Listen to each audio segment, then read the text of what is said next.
The Southern Unsolved Mysteries series has been nothing short of tragic. It is always heartbreaking to research into cold cases that have seemingly been forgotten by time. It is my hope with this series to bring light to lesser-known cases from the southern United States. I do plan on eventually covering the rest of the country as well.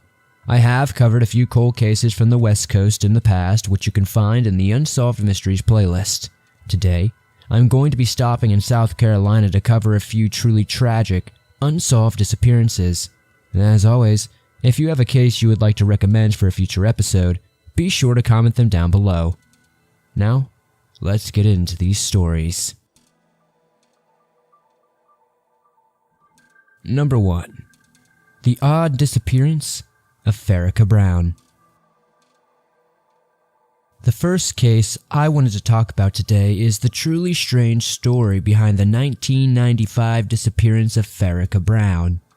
Now, Farrakha was originally from New Jersey, but had moved to his grandmother's home in Central Avenue in Lancaster, South Carolina in 1990, when he was 13 years old.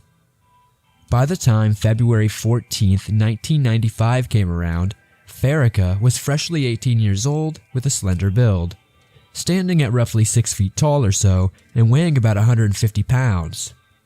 At the time, he was working at a local Applebee's, which to those who may not know, Applebee's is an American chain restaurant that can be found virtually everywhere in the country. Farrakha often dressed rather nice according to his family members. It was not uncommon for him to spend his free time with his friends, even staying overnight on occasion. Farrakha would always make sure to call home and let his grandmother know where he was, though. On Valentine's Day 1995, Farrakha had joined his aunt, Juanita Brown, to visit his grandmother at the Piedmont Medical Center located in Rock Hill, South Carolina. Farrakha had brought her a get-well balloon and spent some time with her before traveling back home to Lancaster. He arrived back in Lancaster somewhere between 3 and 4 p.m. Not long after, he asked his Aunt Juanita if he could get a ride from her. To note, she only lived 2 houses down from Farrakha's home. She declined to give him a ride, and he proceeded to walk. He was supposed to be back later that day, but was never seen again. Unfortunately, since Farrakha's grandmother was in the hospital, his absence went unnoticed for about 6 days. A couple of Farrakha's friends who were recently borrowing his car, a gray Dodge Colt, dropped off his keys with his relatives and mentioned how they had not heard from him. It was very unlike Farrakha to leave without any sort of warning or note. His personal belongings were left behind, including important things like his wallet and driver's license. Investigators began speaking to family members, friends, and anyone else who may have known Farrakha. With not much to go off of, they entered Farrakha Brown's information into the National Crime Information Center, also known as the NCIC. After heavy examination of his home, and more specifically his bedroom, Lancaster Captain Susan Hunter noticed that Farrakha had left behind an awfully lot of important clothing he would have surely needed on an extended trip. Captain Susan Hunter also noted that the fact that Farrakha's car was returned home the same day he was reported as missing was a bit suspicious as well. Now, the story Farrakha's friends gave investigators as to why they had his car was a bit fishy. They claimed Farrakha had left it at a body shop to get some work done. They could never get any information on that, though. Captain Susan Hunter did her best to follow up all the leads they could, but it ultimately led to nowhere. She cannot help but wonder if the friends knew more than they have let on. In 2010, a news article was released with a quote from Captain Hunter. She stated that Farrakha's case is far from forgotten and they are still actively putting up flyers about him. They hope to give the family closure one day. Sadly, Farrakha's grandmother died in 1998, never knowing where her beloved grandson went. Farrakha's mother and aunt are still alive, hoping for answers. No one really knows what happened to Farrakha Brown on Valentine's Day 1995.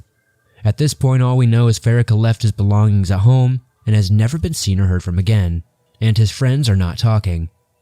Farrakha Brown is roughly 6 feet tall and weighs around 150 pounds. He has his left ear pierced, and he has a noticeable birthmark or scar of some kind on his right arm and head. He had shoulder-length braids at the time. If you or anyone you may know has any information on this case, please contact Lancaster Police Department at 803-283-1171. And of course, you can always remain anonymous.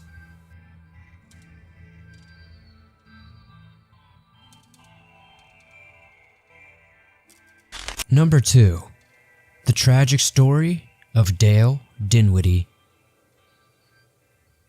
For this next case, we need to travel back to 1992 in the city of Columbia, South Carolina.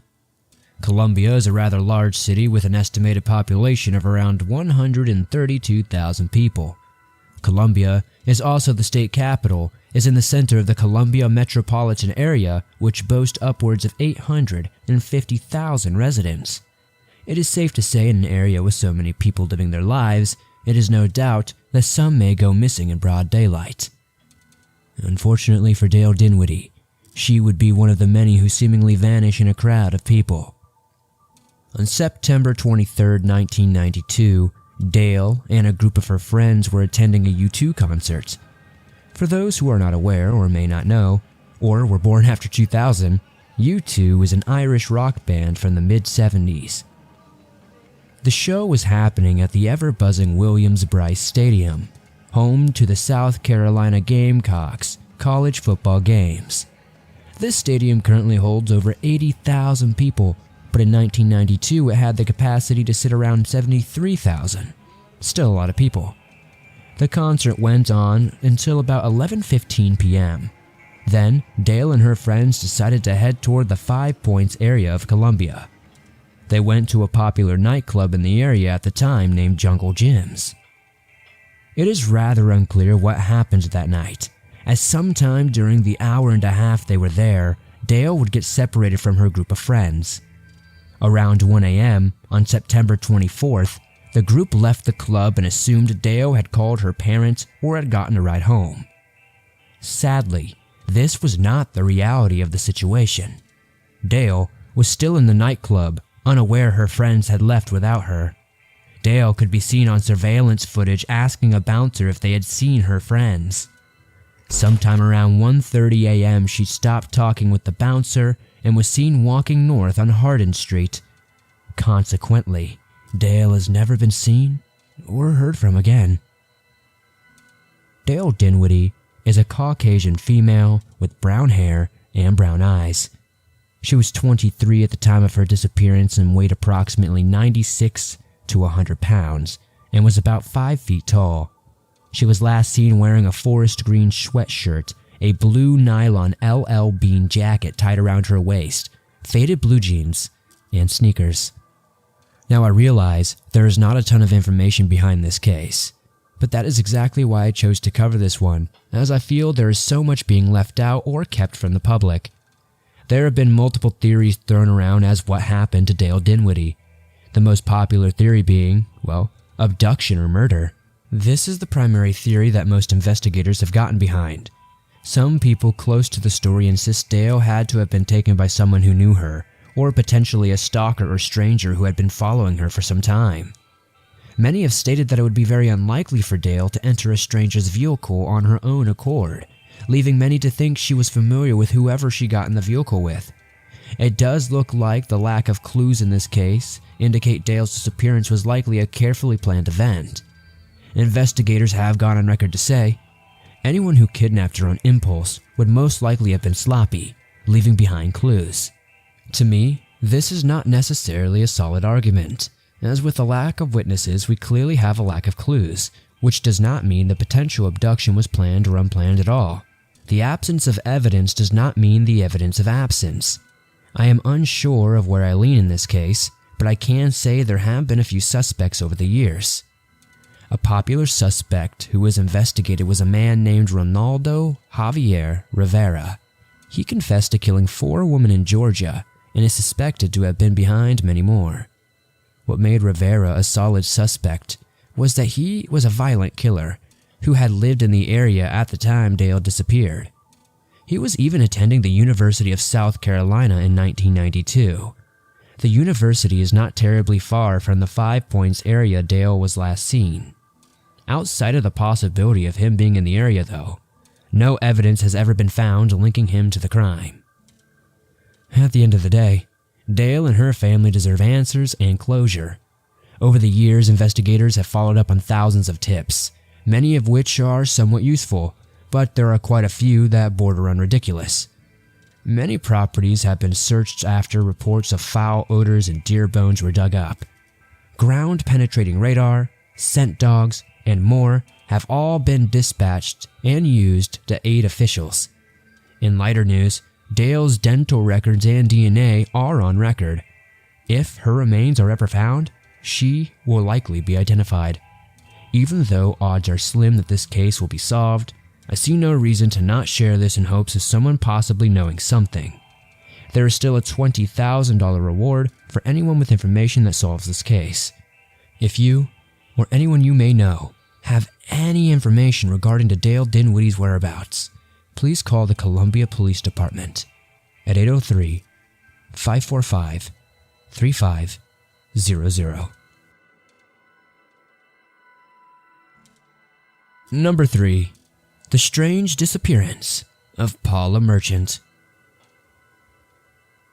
This last case also comes from the Columbia, South Carolina area, more specifically the community of Forest Acres. We are once again traveling back to the 90s. The year is 1999. It was early January and the start of a new year and the final year before the new millennium.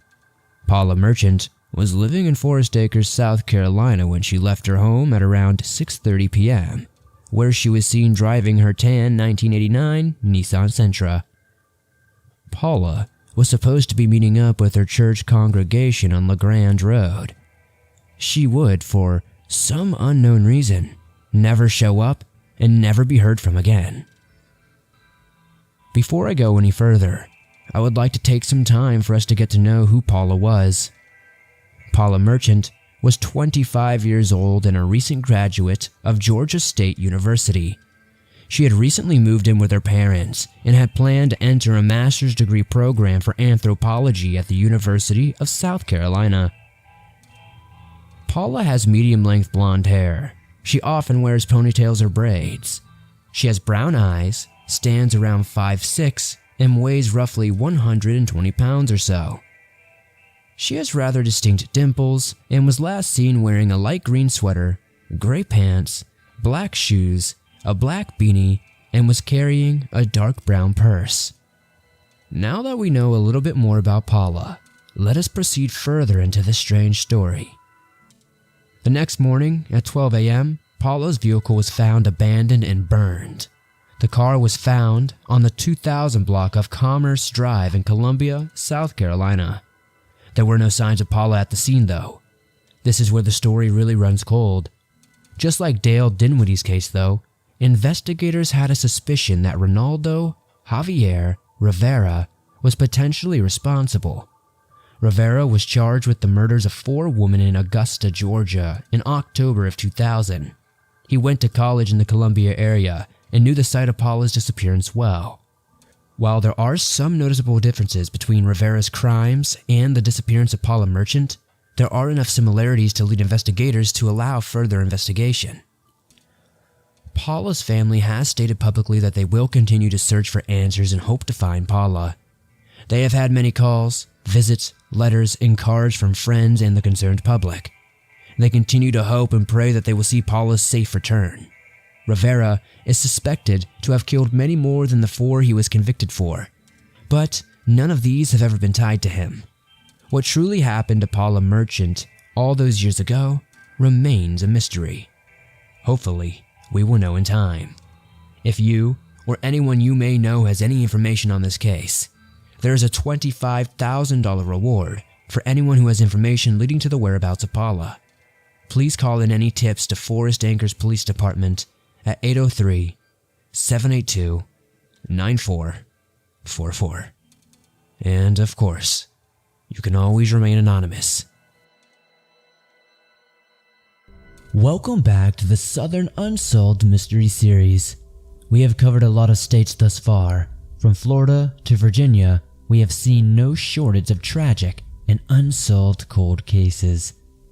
Today, I am looking at a few strange cold cases from the Commonwealth of Kentucky. I have many friends and even some family in Kentucky, so this was a state I was interested in diving into, and it seems, according to my recent polls, a lot of you are from the area and recommended many cases. It is my hope with this series to help spread awareness on cold cases that did not get their fair share of media coverage. If you have any cases you would like me to investigate, submit them at swampdweller.net or the comments down below. Thank you. Number 1. Randy Lee Sellers. This first case comes from a city in Kentucky that does not actually exist anymore. Visalia, Kentucky was an exceedingly small town in Kenton County. It was hard to find any real meaningful information about the area, but from what I could tell from local graveyards is that the town was founded sometime around the early to mid-1800s. However, in 2006, the city was officially dissolved by the government. The city only has 111 residents with 45 households. With that said, we can now get into the sad and rather strange disappearance of Randy Lee Sellers.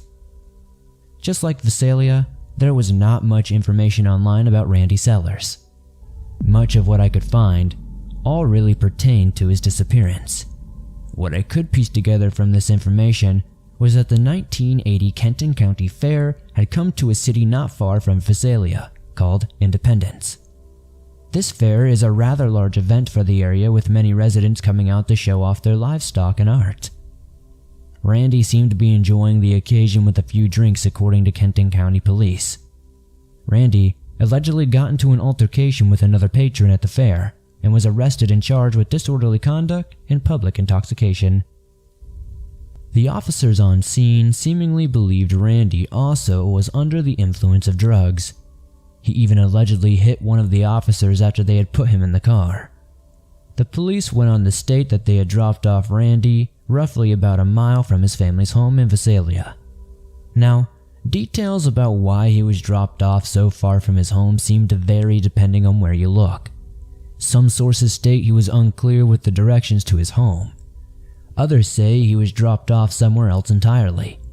Regardless of these conflicting details, Randy Sellers never made it home that night, and has subsequently never been heard from again. The strange details surrounding Randy Sellers' disappearance do not end there though. Investigators began their search by proclaiming Randy had likely drowned. They claimed that a set of boot prints found by the Licking River matched those of a family member's hiking boots, which to me is a rather odd conclusion to come to, considering the relative is not the one who is missing. The argument could be made that he borrowed their boots, but I digress. Investigators also mentioned that they noticed what seemed to be slide marks indicating someone or something fell into the river. A search of the river seemingly turned up nothing though. Investigators now believe those footprints and slide marks were made by people searching for Randy. To make things even more convoluted, former drifter and convicted murderer Donald Leroy Evans claimed he had picked up Randy along Kentucky Route 177. He claimed he shot him in the head and buried his body somewhere in the Kincaid Lake State Park in Pendleton County, Kentucky in 1980. While these confessions were seemingly convincing and Evans was found guilty of the murder of a young child in Mississippi, nothing could be found to corroborate his claims about Randy Sellers. A search of the Kincaid Lake State Park was conducted in 1994 after Evans drew a crude but oddly accurate map of where he buried the body. But after a tireless search, investigators turned up nothing. Evans was never charged in connection with Randy Sellers' disappearance. After receiving numerous tips, investigators resumed their search for Randy Sellers in 2006. No clues have been found yet, and Randy's disappearance remains unsolved. If you, or anyone you may know, have any information or tips that can lead investigators to locating Randy Sellers, please contact Kenton County Police at 606-356-3895. You can always remain anonymous.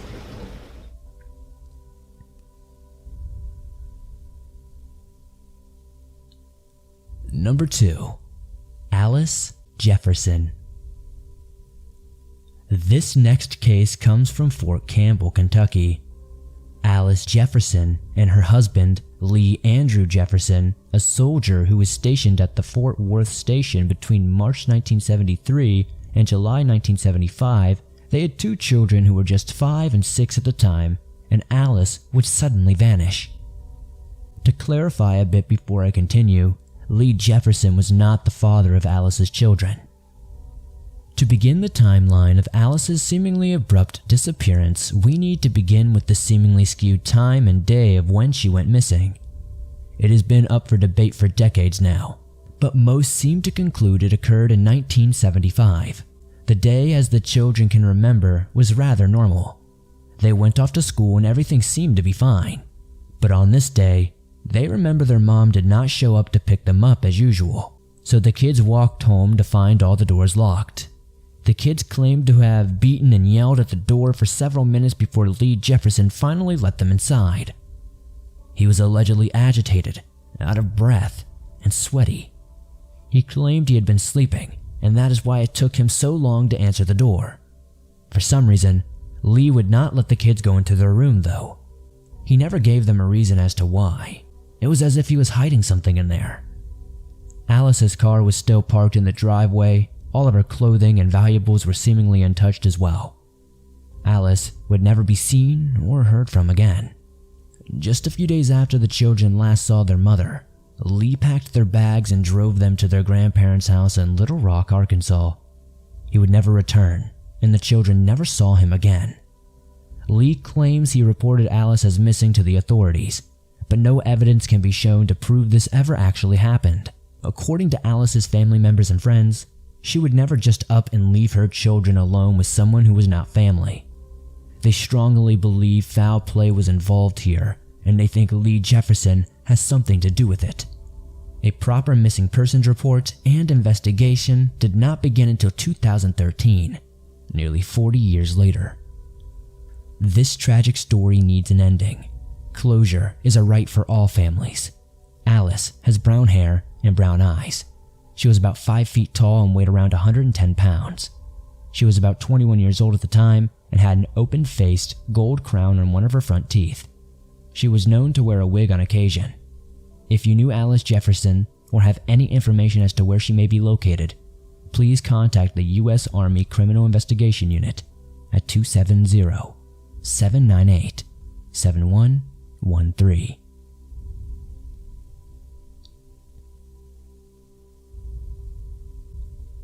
Number 3. Brooklyn Farthing. This last case was sent to me by multiple viewers, and after checking into it, I knew I had to share it. This case is from Madison County, Kentucky, and takes place in June 2013. To begin, Brooklyn Farthing was 18 years old and was dropped off at a house party with her sister Paige Farthing and their cousin. The trio seemingly enjoyed themselves until Paige and their cousin wanted to leave at around 8 p.m. Brooklyn, however, said she would stay and sleep at a friend's house. She had even brought an overnight bag with her. That plan, though, would never come to fruition, it seems. The party continued, and later that evening, a handful of witnesses claimed they saw Brooklyn get into a vehicle with 2 young men. The make and model are unknown to my knowledge. The driver of the vehicle apparently knew Brooklyn's ex-boyfriend. Police said the 3 drove out to a spot on Floyd Branch Road to see some horses that the driver took care of. Then after this, the driver took his friend home and took Brooklyn to his house. Sometime around 4 a.m., Brooklyn texted her sister Paige asking for a ride home. Sadly though, Paige did not have a license and their cousin had been drinking. Police then say Brooklyn texted her ex-boyfriend and asked for a ride home when he got off work at around 7 a.m. Then, at 4:26 a.m., she sent some very troubling messages. Things like, "I'm scared and please hurry." There would be radio silence until suddenly, at 5:30 a.m., one last text came from Brooklyn's phone. The message was weird, as it said she was going to party out in Rockcastle County and telling her ex, never mind. This was the last time anyone would ever hear from Brooklyn Farthing. Now, Brooklyn's family knew where she was last, and immediately the next afternoon contacted the man who drove her to his home.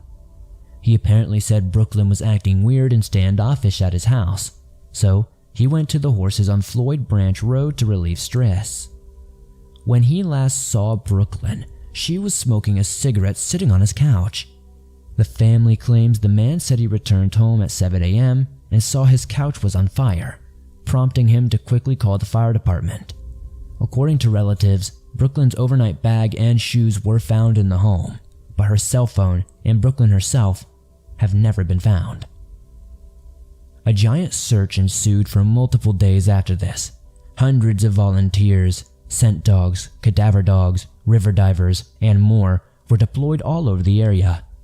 Nothing was ever really found, though. To this current day, investigators have not named any one person of interest. No evidence has been presented either, and Kentucky State Police remain adamant that this is an open and active case. In 2019, however, some troubling news bubbled up in Madison County once again. Two young blonde women went missing in an eerily similar fashion as Brooklyn. They had all suddenly vanished from the same general area. Savannah Spurlock, 22 years old, disappeared after leaving a local bar on January 4th, 2019. On January 28th, 2019, Amanda Bailey, 26 years old, went missing after reportedly meeting with an ex-boyfriend. Her body was found on a farm days later. Much speculation has circled about these cases being linked, but nothing official has been stated thus far. A $14,000 reward has been offered for information leading to Brooklyn's whereabouts. Anyone who can help is asked to send a message on Facebook to find Brooklyn Farthing, or contact Kentucky State Police at 859-623-2404. Welcome back to the Southern Unsolved Mystery Series. We are coming to the end of the line when it comes to the Southern United States. However, I will be doing follow-ups with different cases for each of the states covered thus far, but I will also be covering the rest of the United States as well. With that being said, we still have 3 more southern states to cover, and one of those is Mississippi.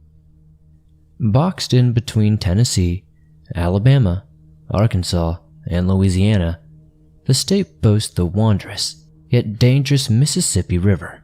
But as we have come to learn in this series, no matter how serene a place can be, tragedy is always just around the corner. Oh, also, did you know the Mississippi River's water flowed backwards in 1812? No? Just me? Alrighty then. Today, I will be sharing a handful of tragic and unsolved cold cases from Mississippi. It is my goal with this series to bring more attention to cases that may not have gotten the fair amount of media coverage they deserve. If you have a case from your local area that you would like me to check out, send in any recommendations to swampdweller.net or in the comments down below. Number 1. Henry Young. To start this episode off, we are jumping back 31 years to the summer of 1990. We find ourselves in a small town known as Jonestown in Coahoma County, Mississippi. The town in 1990 had more residents than it does now, with just under 1,500, now sitting at 1,100 in current times. It is an average small town where everyone seemingly knows everyone, and nothing really happens. But no matter how small the town, every area has its fair share of dark and tragic secrets. Henry Young was one of the 1,500 residents who called the Jonestown area home. He lived and worked on the Alcorn Russell farm. I could not find much about the farm itself, but it seems to have been a typical agricultural farm. Henry drove a dark blue 1976 Ford Maverick with a white top, a yellow driver's side fender, and a Mississippi license plate of 1DBP974. From what I could gather from the limited sources available about this case, Henry left the farm on the night of July 23, 1990. It is rather unclear where he went or what he was doing, but the next time Henry was seen, a witness was reported to have seen Henry driving his Ford Maverick out of Jonestown with a 17-year-old girl. This would be the last time Henry would ever be seen again. This girl was subsequently found and questioned about that night a little over 2 weeks later on August 7th. According to her, she had robbed him and beat him to death outside of the Silver Saver grocery store in Tutwiler, Mississippi.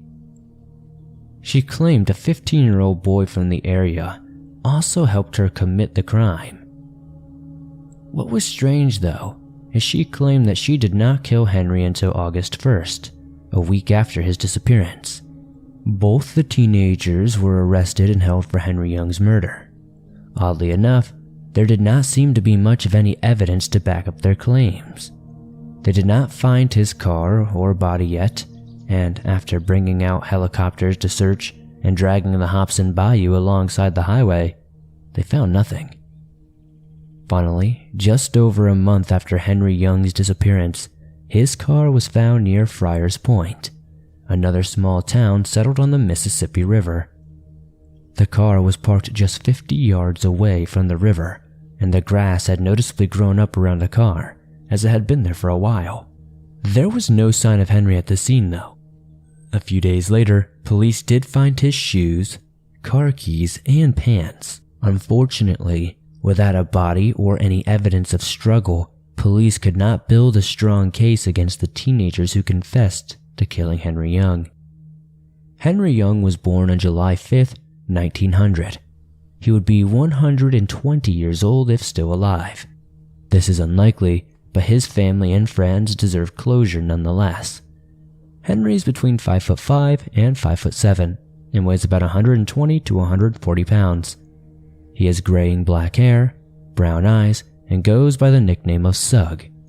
If you, or anyone you may know has any information on Henry's whereabouts, please contact Coahoma County Sheriff's Office at 662-624-2411.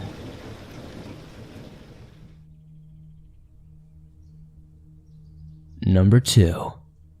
Brian Kent Martin. For this next case, we are jumping to the year of 2001 in the small city of Biloxi, Mississippi. With a population just over 46,200 residents, Brian Kent Martin was living in the Biloxi area in 2001 after his family had made him leave his home in Georgia. After a long history of behavioral problems and poor grades, this would lead him to drop out of high school at the age of 17. Around that same time, he would also join a gang, which was the straw that broke the proverbial camel's back. Brian's family no longer wanted Brian around. They felt he was being a bad influence on their younger children. Before we can go any further, let me set a bit more context. Brian was dyslexic and had a hard time in school, so it was thought that gang activity may have been appealing to Brian. Little is known about Brian's time in the gang, but he would leave after being beaten very badly and almost dying from his injuries. He and his family would subsequently move to Mississippi. Brian would begin to work as a construction worker for his father's company at the time. Things would seemingly be going well. Well, that is, until the summer of 1999. Brian's parents were getting a divorce. At first, Brian went back home with his mother to Georgia, but he would soon return to Mississippi. It's not exactly clear why he did this, though. When he did do this, he began living as a transient. Brian was known to frequent a club by the name of South Beach Club, which from my research has been since demolished.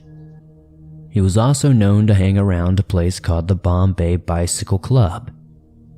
He did not have any known transportation and often relied on his friends to take him places. He was thought to have been staying at the Lexington Apartments off Pass Road in Biloxi. Brian Martin would suddenly go radio silent. He has not been heard from or seen since he called his sister to let her know he would not be able to attend her wedding in Tennessee.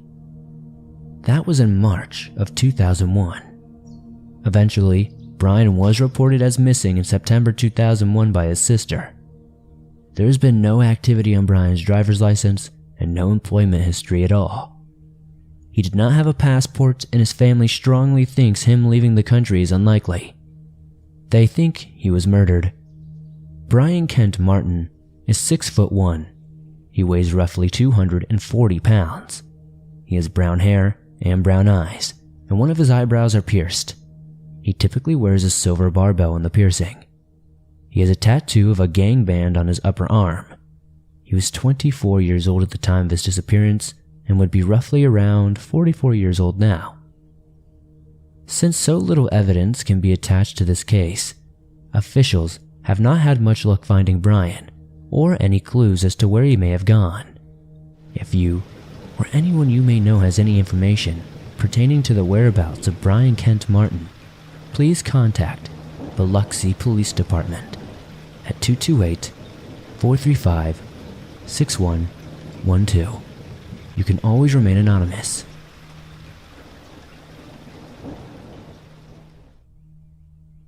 Welcome back to the Southern Unsolved Mystery Series. We are once again going to be looking at a handful of lesser-known cold cases from the southern United States. This time, we are looking into some cold cases from the state of Tennessee. Tennessee is a place I lived for a few years in my teens, and I have many memories from that time, good and bad.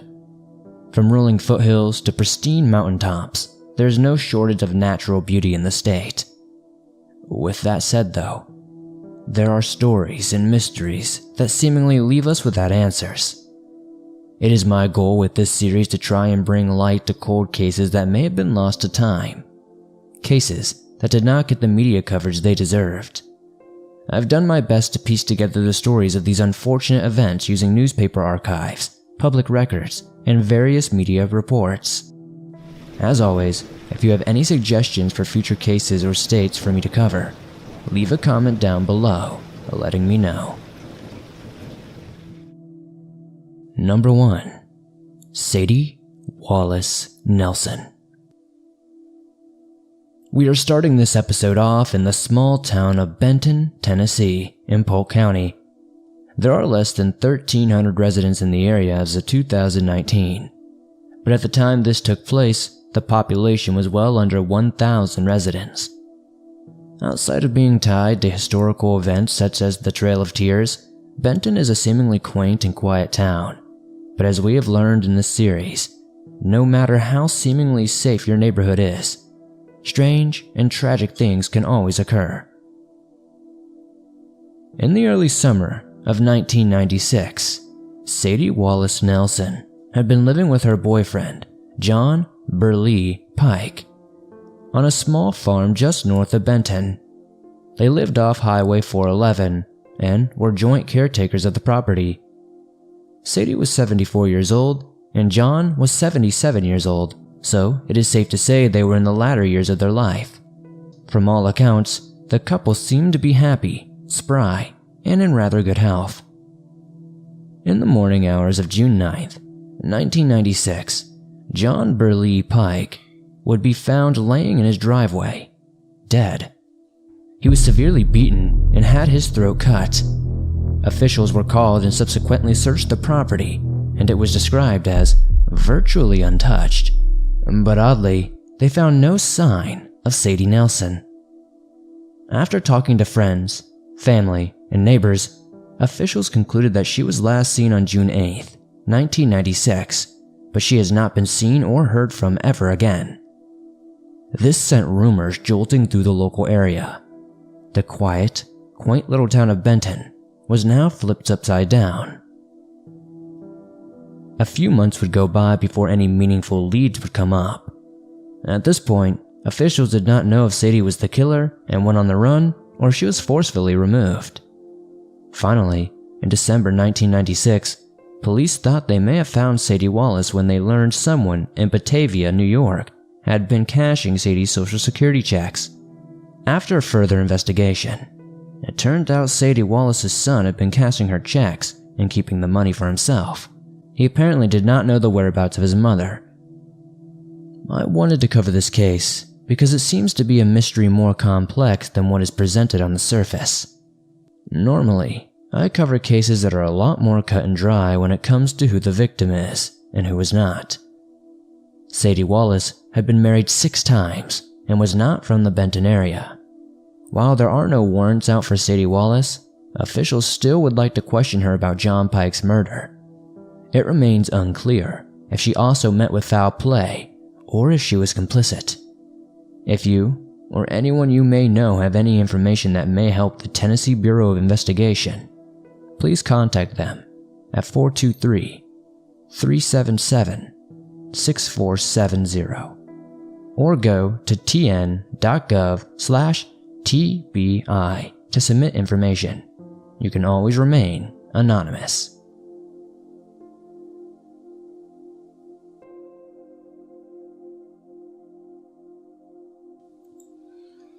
Number 2. Roger K. Lyles. Following this next case, we land in the bumping city of Nashville, Tennessee. In the 1990s, Nashville was in the middle of a boom of population, boasting nearly 500,000 residents at the time of this story. But no matter how safe and lively a city seems, there are undoubtedly going to be tragic, unsolved mysteries haunting the streets. Roger K. Lyles, who was 49 years old at the time, was living in an apartment in the 500 block of Cedar Lane in Nashville. Roger is 5'11", with brown hair, brown eyes, and weighs somewhere around 260 pounds. Roger has a tattoo that reads "Born to Lose" on one arm, and had a metal pin inserted in the upper part of his arm. I was not able to confirm which arm this was, unfortunately. It was late spring in 1992 when friends and family suddenly lost contact with Roger Lyles. On the morning of May 5th, 1992, Roger's physical therapist called him to let him know his appointment had changed, but never got a hold of him. About 2 days later, Roger was supposed to attend a family reunion function, but he never showed. A few days later, May 11th rolls around and a couple of Roger Lyles' friends went to his house in Antioch. This is not to be confused with his apartment in Nashville. Roger's friends noted that his car was left in the driveway with the keys locked inside of it. Dishes and the morning newspaper were found on the table. Also, Roger's glasses, which he did need to see, were also left behind. There did not seem to be any signs of forced entry or any evidence of a struggle. Roger's dog, a schnauzer, was found roaming around Nashboro Village. This was about 6 miles or so away from the Nashville apartment. But again, there was no sign of Roger Lyles on the scene. Officials strongly believe foul play is at hand here. No one has heard from or seen Roger Lyles ever since.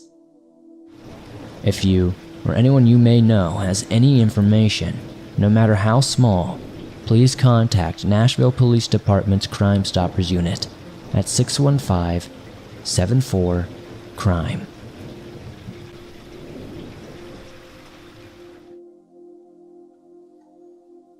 Number 3. Marceline Smith. For this final case, we are jumping to Murfreesboro, Tennessee, a decently sized city in Rutherford County. With a current boom in population, the city now boasts nearly 150,000 residents. Back in 2007, though, it was only around 109,000 residents. It was December 6th, 2007, and Marceline Smith was amid her Christmas season shopping and preparations. Like many, Marceline often made herself a schedule for the day. Sometime around 1:30 p.m. that day, she set out to go shopping. On her list that day was to hit Kmart, Kroger, Old Time Pottery, and the Stones River Mall. Needless to say, she had a lot on her plate that day. When she did not return home by dark, her family began to worry. Glover Palmer Smith, who often goes by Palmer, had reported Marceline missing at 6 p.m. Officials were quick to investigate, and according to police, Palmer told them Marceline had $600 on her. He then mentions she may have had up to $10,000 on her, which seems like a rather large variation.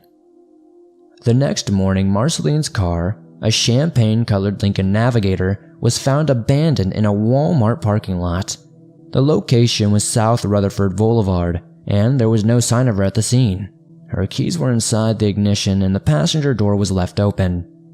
Officials got access to the surveillance camera footage of the parking lot. What they found was interesting and a bit disturbing. A man drove up, parked the SUV, and removed a bright green bike from the back of it.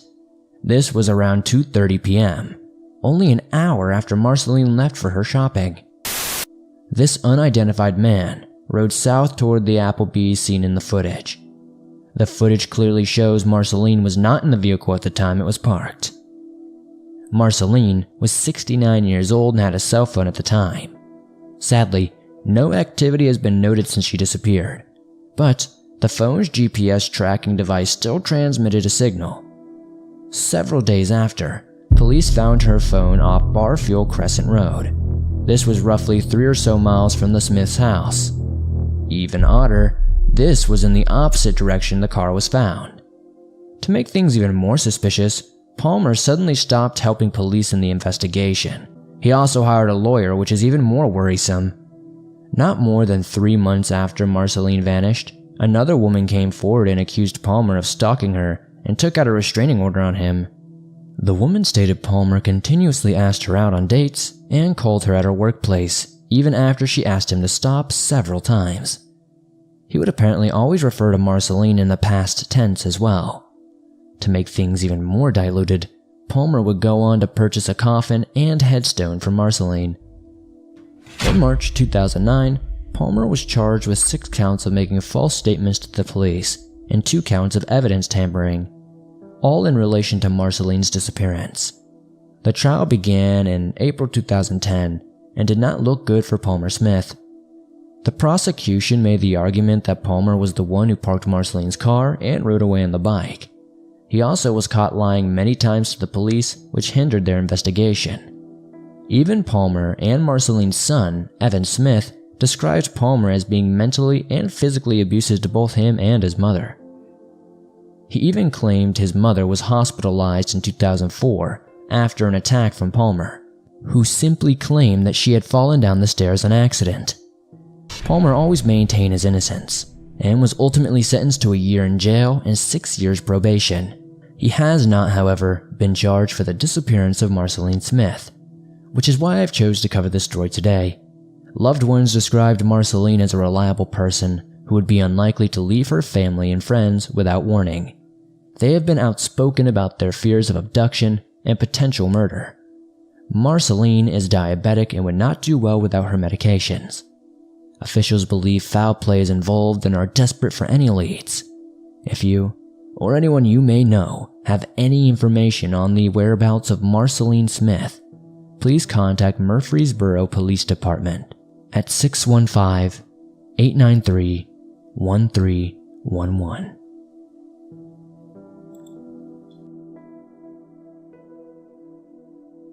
Welcome back to the Southern Unsolved Mystery Series.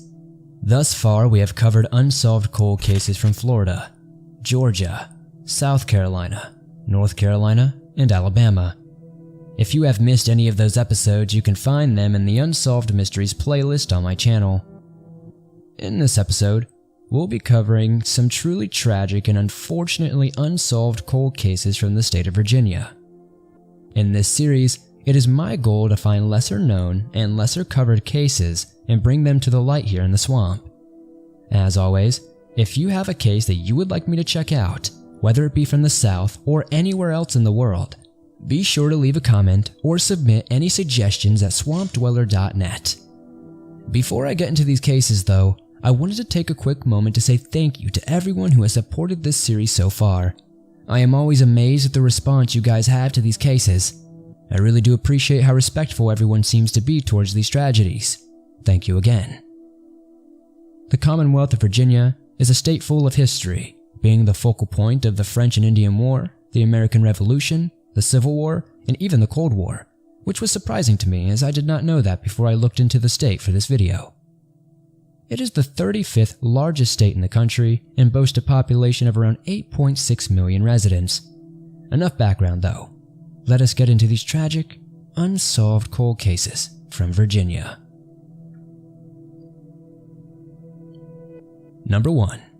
The case of Shane Ryan Donahue. This first story is a terribly sad one that comes from Nokesville, Virginia. Nokesville is an interesting town as it is a census-designated place, which is essentially a town used for population growth and development purposes by the government. This is a small town with about 1,400 residents calling the Prince William County settlement home. For this case, we need to jump back to March 22, 2010. Shane Donahue was living in Nokesville on the 12,000 block of Aiden Road. At the time, Shane was leaving his parents on the 14,000 block of Aiden Road. In the mid-afternoon of March 22, 2010, Shane was seen leaving his parents' home with a friend named Sean Hickerson. They had left in a Hickerson Brothers electric box truck. Before I go any further, the reason I call this case sad is not just because of the obvious tragedy that occurred, but I genuinely feel this case could be solved, but for whatever reason, it just has not been. Getting back on track, that day Shane had been paid $5,000 for work he had done. He had apparently paid Sean Hickerson $1,000 for the help he had provided. Sean Hickerson would end up being sent to prison for burglarizing 2 local gun shops. He is the last person known to have had contact with Shane Donahue. He was of course a person of high interest, but has never been charged. At the time of Shane's disappearance, he had no access to his vehicle and got rides from friends quite often. Shane's cell phone was turned off the same day he went missing. Shane Donahue does have ties to Northern Virginia, Washington, D.C., and Maryland.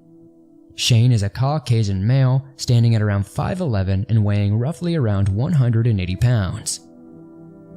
He was just 23 years old at the time of his disappearance, but would be about 34 now. Shane has brown hair, brown eyes, and wore eyeglasses most of the time. Shane was often called Bubba by his mother and has 2 siblings. Shane had dinner with his parents almost every night and called them every single day. Shane's mother Donna was not only battling breast cancer but was also dealing with colon cancer at the same time. It would be very uncharacteristic of Shane to simply just disappear. Shane had a loving family, but they have gone on record to mention Shane did have a bit of a bumpy past. Shane was convicted twice for possession of marijuana. He also had a roommate at one point who was busted for dealing drugs, and many think Shane may have been a low-level dealer of sorts himself. Personally, I'm not leaning toward a drug-related disappearance. During the investigation, officials found no trace of blood in his duplex. His parents paid for cadaver dogs and searches were made all over Nokesville. Nothing was ever found though. In April of 2013, police searched Shane's home again and emptied a septic tank, but nothing was found. There has been no activity on Shane's bank account and nothing from his phone. What truly happened to Shane Donahue? Do you think Sean Hickerson has something to do with it, or at the very least has some sort of information? Did Shane just decide to skip town one day? Without evidence of what happened, we may never know. I just hope this case does not remain cold, as I really do think it can be solved. If you, or anyone you may know, have any information as to what happened to Shane Donahue, please contact Prince William County Police Department, 763-792-7279.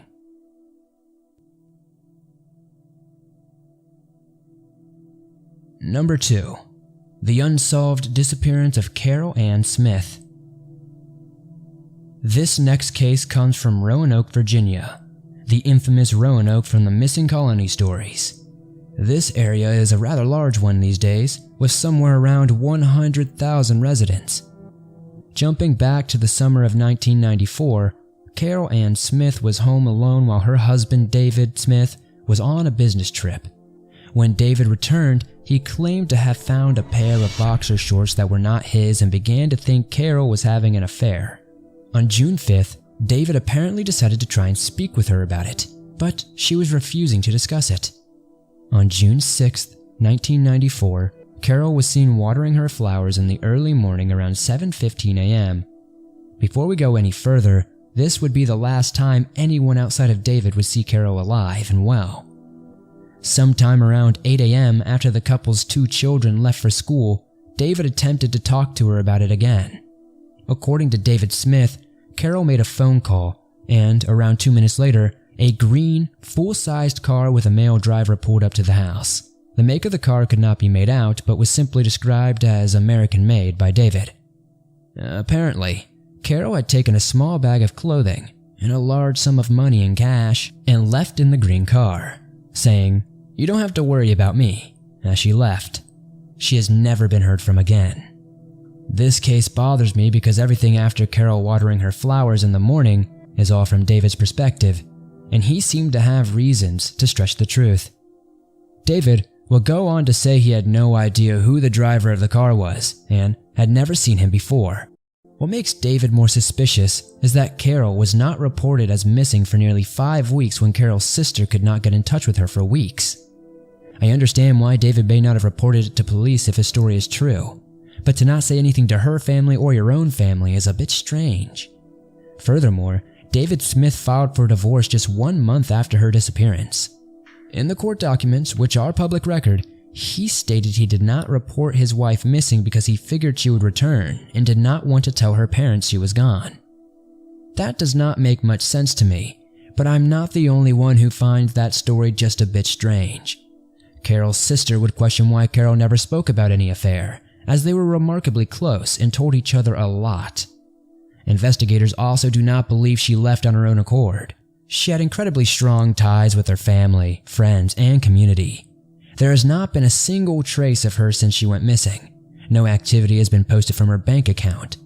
She has been described as a loving, dedicated mother who would never abandon her children. A handful of searches have been held, and David even gave permission to the police to search his house and truck. They even dug up a recently poured concrete patio that would ultimately find nothing. Officials also dug up an area behind David's work, but also found nothing of note. The story of what happened to Carol Ann Smith remains unsolved.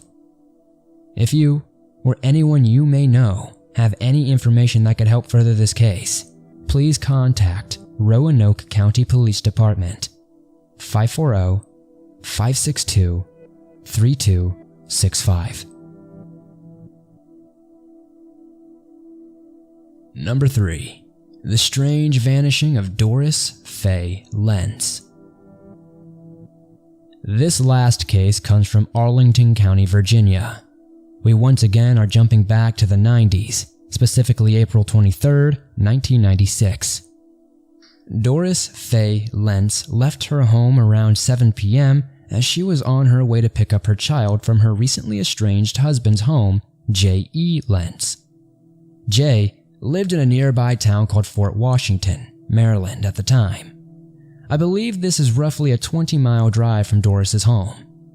Unfortunately though, Doris would never apparently arrive at Jay's home. Doris drives a dark teal 1994 Toyota Celica, which was found abandoned multiple days after she was last heard from. The images are rough, but they are authentic crime scene photos of the car.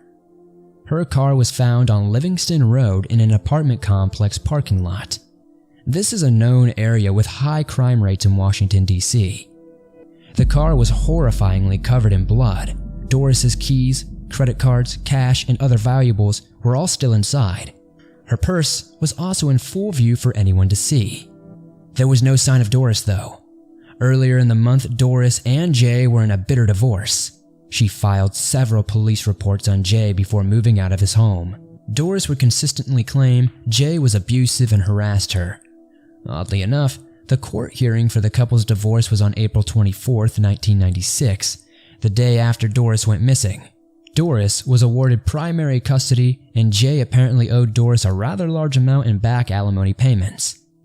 Jay claimed to have never seen his wife that day.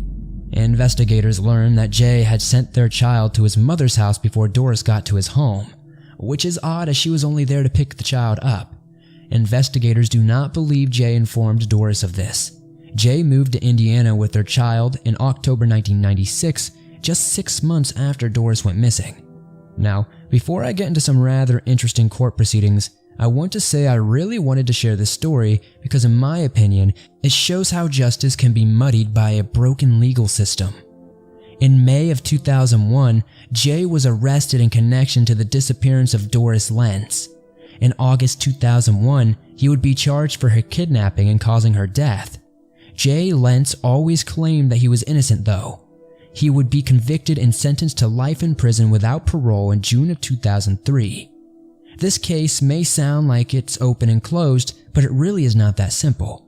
For some reason, in July of 2003, the trial judge took an odd stance and threw out the jury's verdict and acquitted Jay. The judge went on record to say there was a lack of physical evidence linking Jay to Doris's presumed murder and questioned if they even saw each other that day. The judge would go on to say that even if Doris was murdered, there was no evidence she was held against her will at any time, which is an essential element in a kidnapping case. This does not end here though. It gets even more strange. In September 2004, a court of appeals called for a new trial to be conducted for Jay, claiming the trial judge was wrong to overturn a jury-given verdict. Jay would once again be convicted in March of 2006. This case may have been settled in court, but it still remains unsolved. Doris has never been located. The details as to what happened to her have never been disclosed.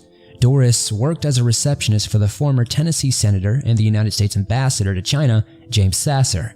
Jay was a former naval intelligence officer. I only mention this as many speculate that this may have been connected to the case, but I personally do not think so. If anyone you know have any information that can help the Arlington County Police Department find the remains of Doris Lentz, please contact them at 703-228-4183.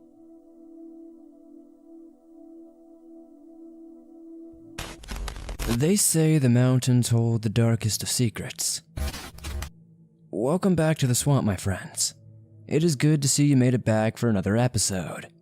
Today I am finally bringing back the Southern Unsolved Mysteries series.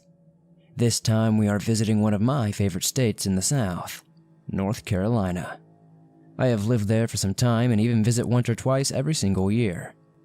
From the beautiful Blue Ridge Mountains to the serene coastal views, North Carolina seemingly has a little bit of everything to offer. Today, unfortunately, we are focusing on a more somber part of life in North Carolina. I have investigated 3 different cases that I feel were all severely underreported on. These cases all remain unsolved to this day.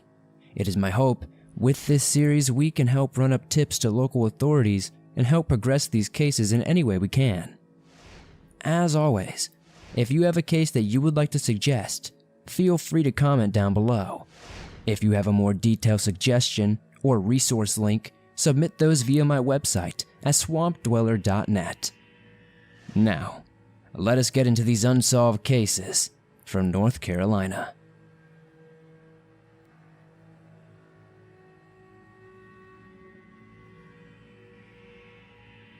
Number 1. Brittany Locklear. This first case is a truly heartbreaking one that I just knew I had to cover from the moment I saw it. I personally have had a similar experience when I was about 8 or 9 years old. Luckily for me though, I was able to escape the situation. Before I move any further, I do feel it is right to put a small disclaimer out there. This case does deal with child abduction, and if you are uncomfortable with that, I will have a timestamp section for you to skip forward. It was the early morning hours of January 7th, 1998, when Connie Chavis and her daughter Brittany Locklear were outside of their mobile home in southern Hoke County, North Carolina, waiting for Brittany's kindergarten school bus to arrive. Sometime while waiting, Connie had to use the bathroom and ran inside for a few minutes to do so. Brittany stayed outside and continued to wait for her school bus. She was only a few yards away from the front door of the mobile home. Connie would return to find that Brittany was nowhere to be seen. Obviously freaked out, Connie began to panic. Luckily, Connie's next-door neighbor, Rose Johnson, said she had witnessed the abduction take place. Rose only lived 500 feet away and would go on to describe the suspect and what she saw. The following is a direct quote from Rose Johnson in 1998. "I saw a quick truck come flying around the curve and down toward Brittany," Rose Johnson said. "It slowed down quickly, and someone hopped out the truck real fast. He bent over like he was picking something up, hopped back in the truck, and drove out of there real fast." Rose would go on to further describe the man as maybe being white, Indian, or possibly another nationality. The truck he drove was brown or tan in color, and it potentially had lights on the roof. This vague description sparked a rather large search effort. Upwards of 500 people volunteered to search the area for Brittany. The Hoke County Sheriff, Wayne Bird, issued a warning about the man's description and vehicle. County, state, and federal authorities set up roadblocks as well. Hundreds of tips would flood in across the county. Later that same day, searchers found Brittany's clothes and a backpack. That very next day, though, they would discover the naked body of Brittany Locklear. She was found thrown in a drainage ditch on a farm, just 3 miles away from her home. She had been assaulted and drowned. Brittany's parents were cleared pretty much immediately, and investigators focused their efforts on the more than 1,600 tips they had received in just a week's time. Every known child predator in a 50-mile radius was interviewed. This is one of those cases that constantly got stopped as soon as it got started, as so many tips turned out to be nothing of importance. 22 years have passed, and authorities are no closer to solving the abduction and murder of Brittany Locklear. As in many cases like this, the family of Brittany Locklear has grown frustrated with officials and their efforts.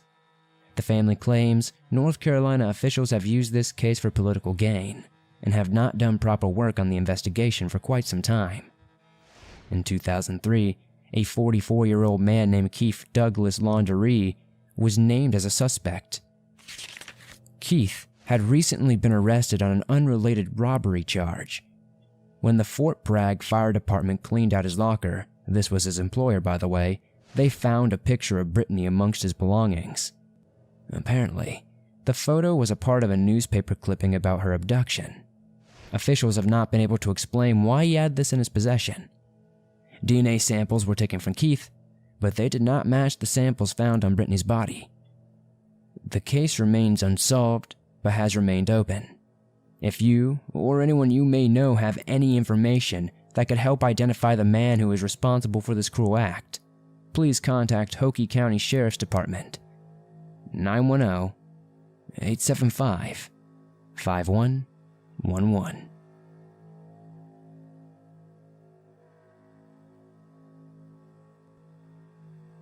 Number 2. Greg Mickey. This second case comes from Brunswick County, North Carolina, the southernmost county in the state with a population of under 143,000 people. It may seem like much may not happen there. Unfortunately though, even in areas with scarce amounts of people, they have their fair share of unsolved tragedy. Greg Mickey and his friends were out at Frying Pan Shoals, diving on June 8th, 2005. They were out on a 33-foot boat called the Details. The weather was not well suited for diving that day though. The ocean was rough with 5 to 6 foot swells.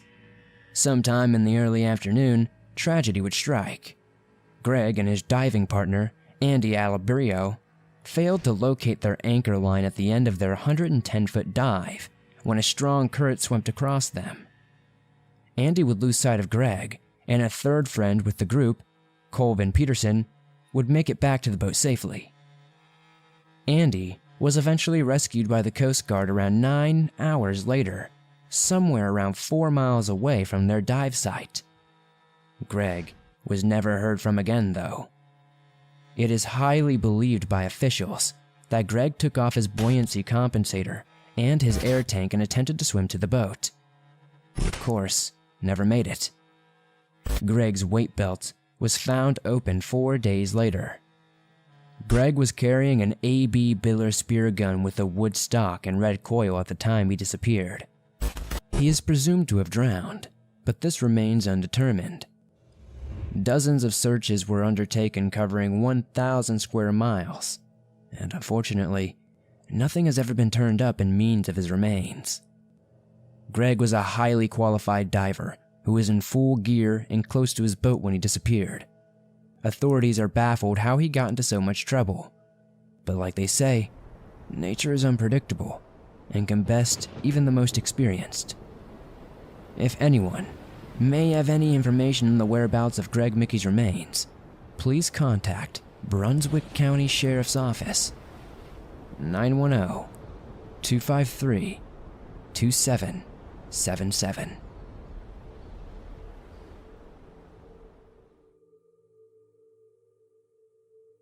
Number 3. Craig Swain. As a football fan, there is no better time of year than season. I love a fun time with my friends and family while watching some good sports ball. Back in February of 2008, the Bowl was among us, and the New England Patriots were taking on the New York Giants in one hell of a classic game. Craig Swain was attending a party on Jones White Road in Washington County, North Carolina. The details of what happened that night are a bit cloudy, but I will do my best to convey this story accurately. Apparently, Craig had hit a car with his truck while trying to leave the party. Craig had gotten into a verbal argument with the other driver and eventually left the party, ditching the scene before any police could come and document the accident for insurance purposes. The person whose car had been hit called the police and then tailed Craig down the road, even getting him to stop twice. Eventually, the police got involved and a high-speed chase began. Now this is where things get weird and cloudy detail-wise. As they began tailing Craig's truck, they were not even sure it was him driving. The driver did vaguely match Craig's description, and the truck eventually crashed into a mailbox on Deep Creek Road. The driver took off on foot and has never been seen or heard from again. Things would continue to get odd as a couple of days later, police notified Craig's parents to deliver a citation for the hit and run. Craig Swain's parents were surprised that they had not heard from him since the night of the party. Subsequently, Craig has never been heard from again. According to his family and criminal record, Greg had never done anything like this before. It was extremely out of character for him. The story of what truly happened on the night of Craig Swain's disappearance would go cold until authorities announced in June of 2007 that they were now investigating Craig Swain's case as a homicide. They believe Craig may have been killed that same day he went missing. Now, before I go any further, this is the exact reason I wanted to cover this case, and why I mentioned this case was very cloudy detail-wise. It is honestly incredibly hard to discern what is fact and what is fiction in this story. In August of 2017, search parties investigated 2 properties on Allagood Road, looking for Craig Swain's remains. They never found his body, but they did arrest 2 men, David Lewis Sr. and David Lewis Jr., on unrelated charges for weapons and drugs. A month later, in September of 2017, Marvin Lewis, who owned one of the properties searched, was also arrested and charged with being an accessory after the fact to the first-degree murder of Craig Swain. This is where the twist really hits. Officials believe Marvin Lewis was the man driving Craig's truck during the high-speed chase, and that Craig had already been killed at that point. Multiple other people would eventually be charged in the murder of Craig Swain, a total of 6. The defendants are still awaiting trial, but the reason this case remains unsolved is that a body has never been found. Foul play is highly suspected in this case due to the circumstances. Craig Swain is 5'8" and weighs 165 pounds. He is 39 years of age and has brown hair and brown eyes. If anyone may have any information that may help authorities locate Craig Swain's remains, please contact Washington County Sheriff's Office 252-793-2422.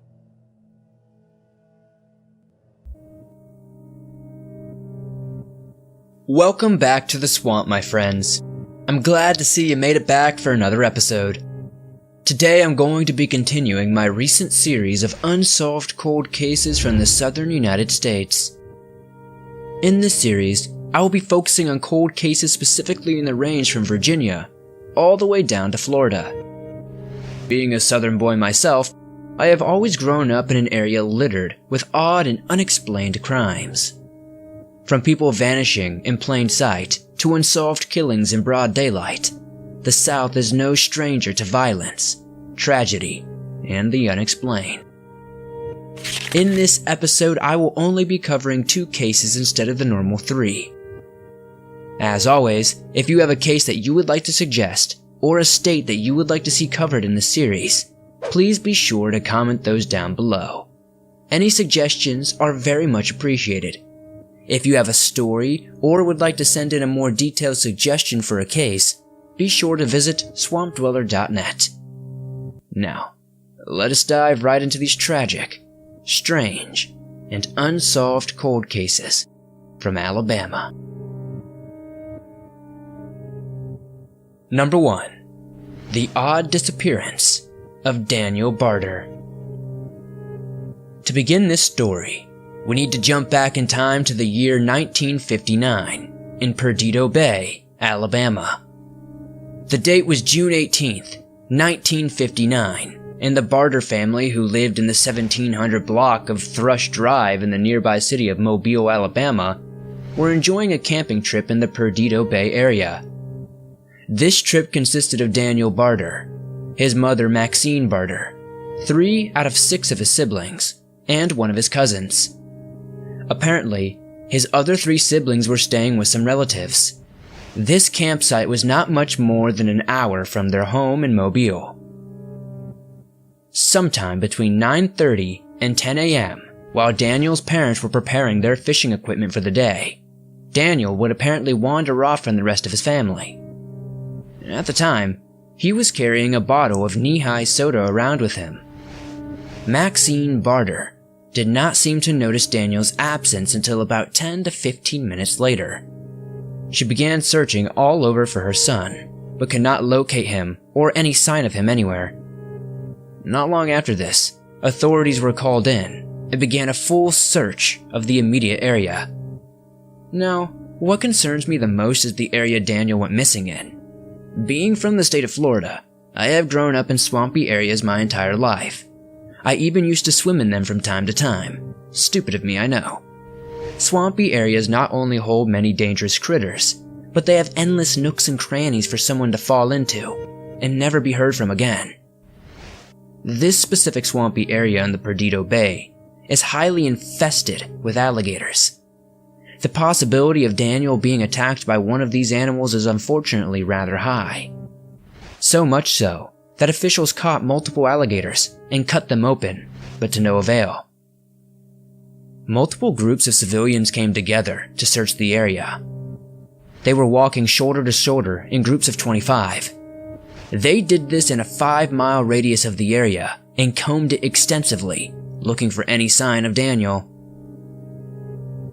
This massive group peaked at around 2,000 people, including 300 members of the local U.S. Navy and military bases, and over 150 law enforcement officers and firemen from Alabama, Florida, and other close states. Bloodhounds and other scents were brought in to search the area, as well as jeeps, helicopters, horses, and more. But again, nothing would be found. Not even the knee-high soda bottle was ever found. Somehow, this 4-year-old boy simply vanished into thin air, never to be seen or heard from again. Divers searched from the top of the bay down into the swampy areas, finding nothing once again. The bottom of the lake was dragged, and sinkholes and thickets were searched thoroughly. Authorities hoped that in doing this they may jar out a body that could be stuck on the bottom. Dynamite was even tossed in areas he may have fallen in as well. This sounds a bit extreme to me, but I guess I would not really be the authority on that. According to Daniel's mother, Maxine Barter, Daniel did not like the water, and she does not think he would have gone into the bay by himself.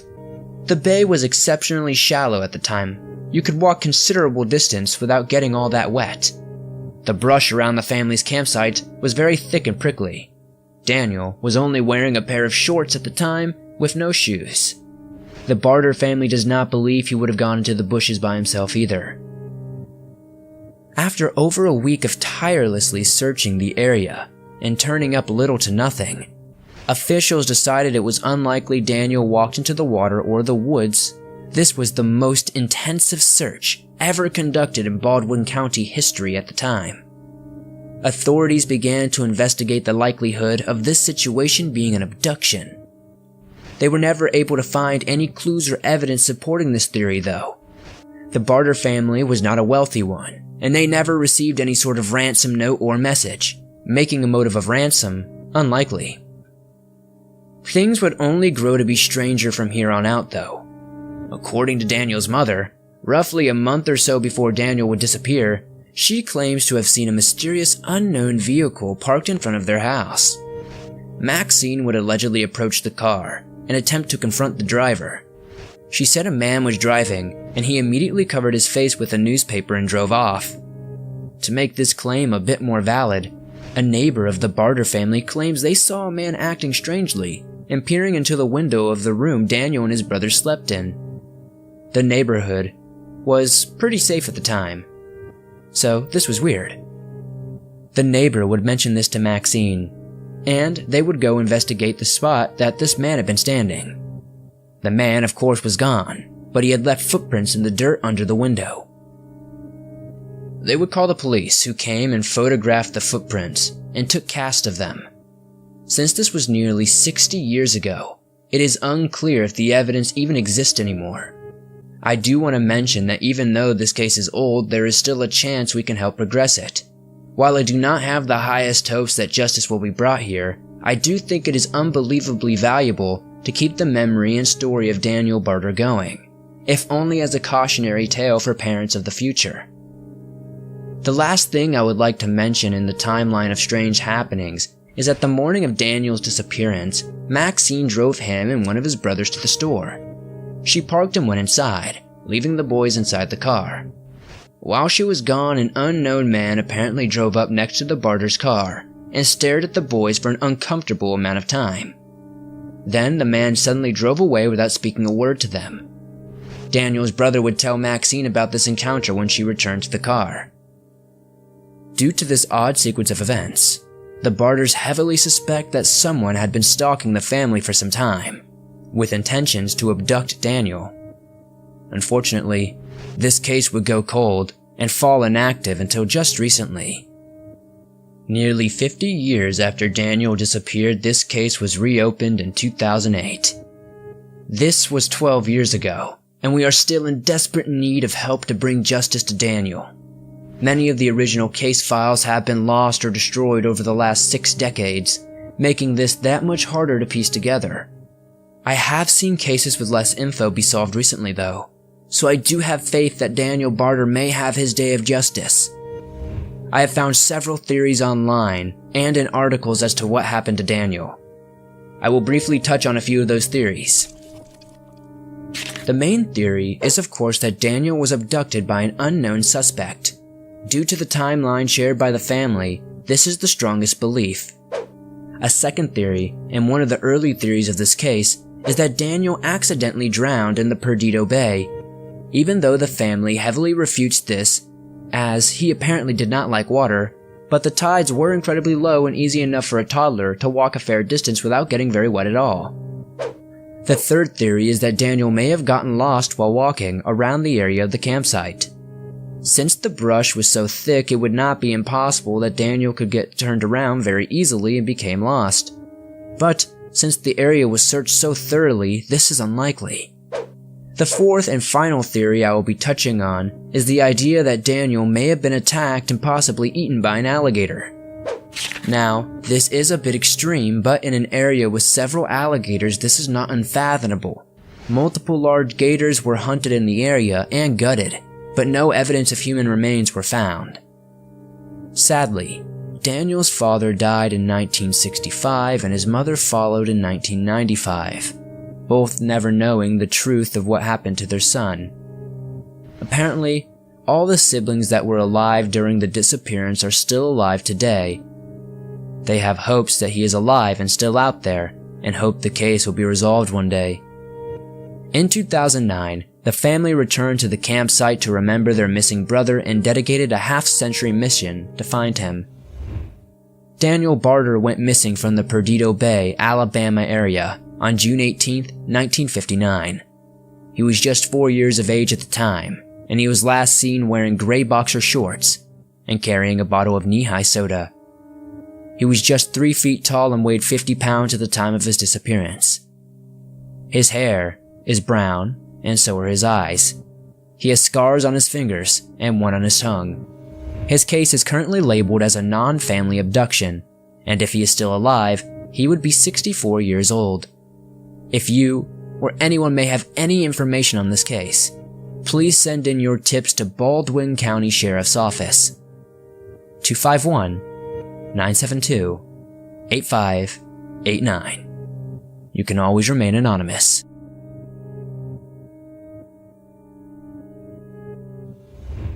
Number 2. What happened to Warren Flippo Jr.? This next case is not one I would typically cover, as it has little to no details attached to it. As I got to thinking about it though, I felt that was an unjust mindset to have. I know personally, if I went missing, I would want someone to come to bat for me, even if information about my fate were scarce. Warren Flippo Jr. does not have all that much information or documentation about himself online. Most of the information I could find are decades-old police reports, which we will touch on in a bit. What little information I could find may be helpful to progressing this case's status though. Warren was born on December 21st, 1955. He was about 44 years old at the time of his disappearance. He was 6 feet tall and weighed 215 pounds, give or take. Warren has a long history of drug use, mainly those you shoot into your veins. He is a Caucasian male, with brown hair and blue eyes. Now, to get into the known timeline of Warren's case. The date was June 24th, 2000, and Warren Flippo was last seen driving around in his vehicle in Huntsville, Alabama. Witnesses claim to have seen a long-haired man wearing a baseball cap in the passenger seat. After these sightings, Warren would never be heard from again. Warren worked at a local Giles and Kendall cedar mill. Warren lived on a road called Gurley Pike, which upon further investigation seems to be a rural road with neighbors being spread far apart until eventually ending in a more residential area. Warren would not be reported as missing until nearly 5 full days later, on June 29th, the same day his vehicle was found abandoned. Although Warren had a history of run-ins with the law and was no stranger to drugs, his friends and family stated it was very uncharacteristic of him to up and leave his pets at home with no food or water. Sadly, not much more is known about this situation, and this case has run cold. Warren Flippo Jr.'s disappearance is thought to have been the result of foul play. Officials strongly believe he was killed and buried somewhere in the South Madison County area. This case remains unsolved and needs any help you may have to offer. You can anonymously submit any tips or information you may have to the Madison County Sheriff's Office. 256-532-3417. It has been a good minute since I've done some research into cold cases. Typically, I tend to look for lesser-known cases from the 80s and 90s. Today, however, I wanted to look into some cold cases from my home state, Florida. Florida is an absolutely beautiful place, with diverse landscapes and a seemingly never-ending array of animal species. Sadly though, like everywhere else in the world, Florida has fallen victim to many heinous crimes that have gone unsolved. In this video, I will be covering 3 of these unsolved cold cases in hopes we can run up new tips that may progress these investigations. If you have a case that you would like to suggest for a future video, whether it's from Florida or not, please comment them down below or submit them at swampdweller.net. Now, let's get into these 3 unsolved cold cases from Florida.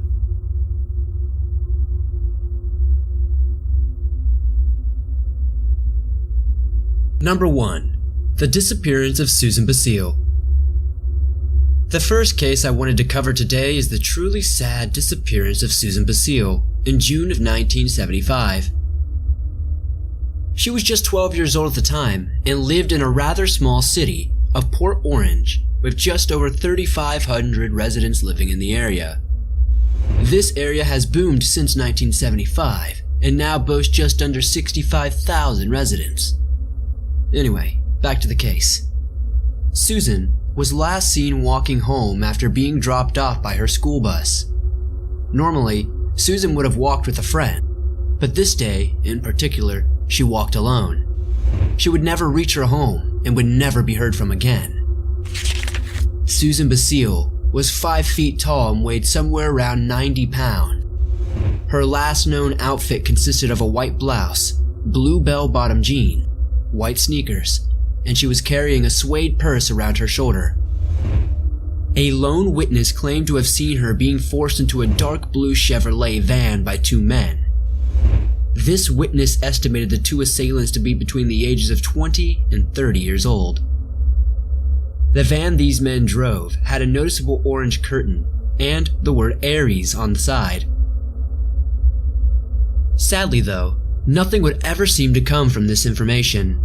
Susan has never been heard from or found. It almost seems like there was nothing that could have been done for the Basile family. A glimmer of hope would shine through in 1982 though, when serial killer Gerald Stano claimed responsibility for Susan's disappearance, as well as many others from all across Florida. He would ultimately confess to 41 murders across several states, but would only be confirmed and prosecuted for 22 of them. Gerald Stano wasn't even this man's real name. It was actually Paul Zeniger. Gerald, Paul, whatever he goes by, would share details about his alleged abduction of Susan. He claimed he offered Susan a ride to the local Starlight Skate Center, which they both apparently went to often. After she accepted and got into his car, he strangled her. Gerald would lead officials to an area he claimed her body was, but development had been built over this area already, and no remains were ever found. Ultimately, Gerald Stano was not convicted for Susan Basile's disappearance, and this case remains unsolved. This story needs any help possible to help further efforts in finding out what happened to Susan all those years ago. You can submit tips or information and remain completely anonymous to Port Orange Police Department. 386-506-5894. Number 2. Where is Gail Joyner? This case actually connects to the last one, but not in the way you may think. Gail Joyner was a 13-year-old girl from Thonotosassa. This is a rural area with less than 1,500 residents time. Not much has changed in this area in the 48 years since this incident occurred, outside of obvious housing development. It was September 22nd, 1972, and Gail had returned home from school, made herself a sandwich, and then took her pet raccoon, Bandit, for a walk.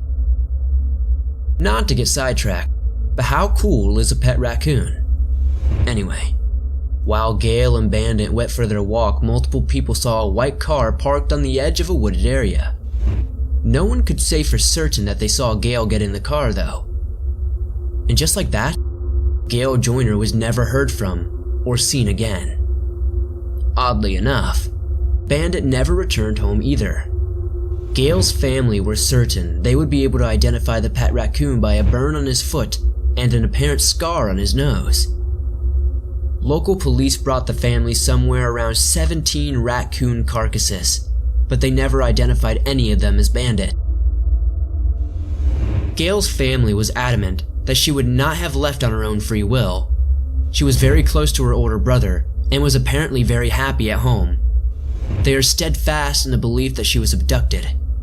They think someone took interest in Bandit and gained her trust by talking to her about him. Gail and her family had recently moved into the area from Romulus, Michigan, just a few months before her disappearance.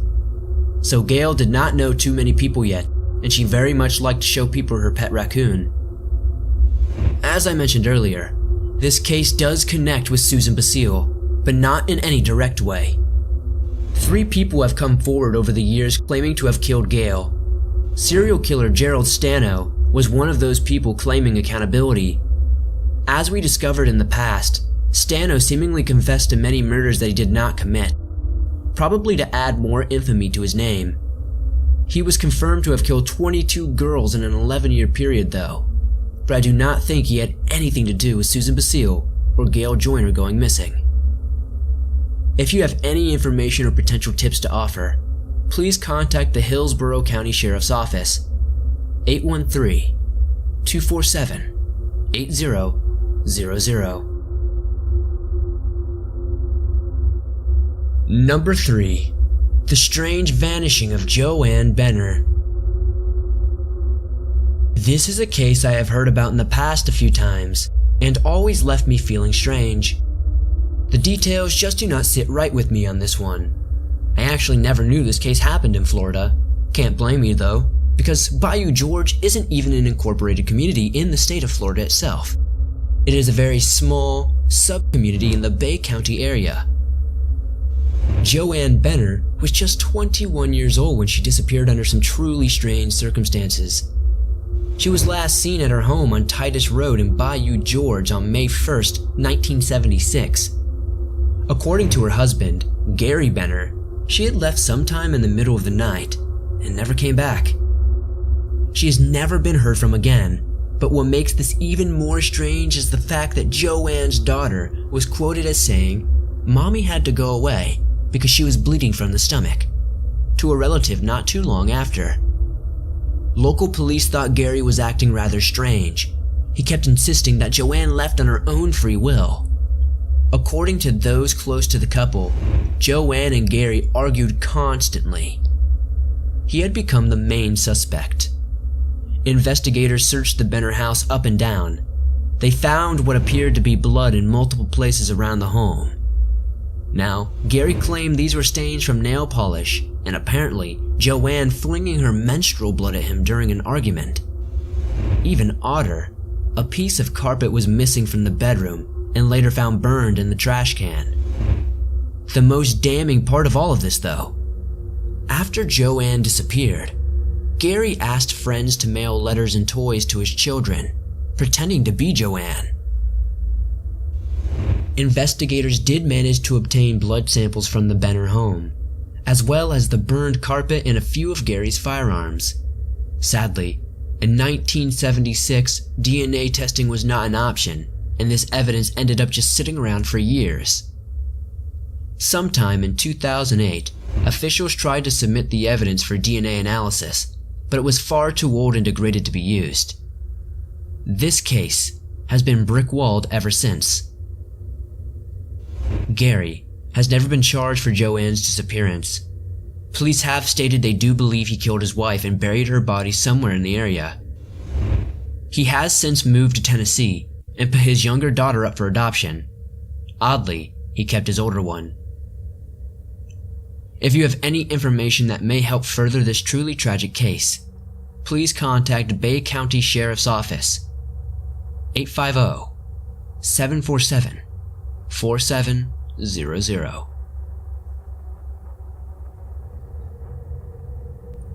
So far, this series covering unsolved disappearances from the southern United States has been nothing short of tragic.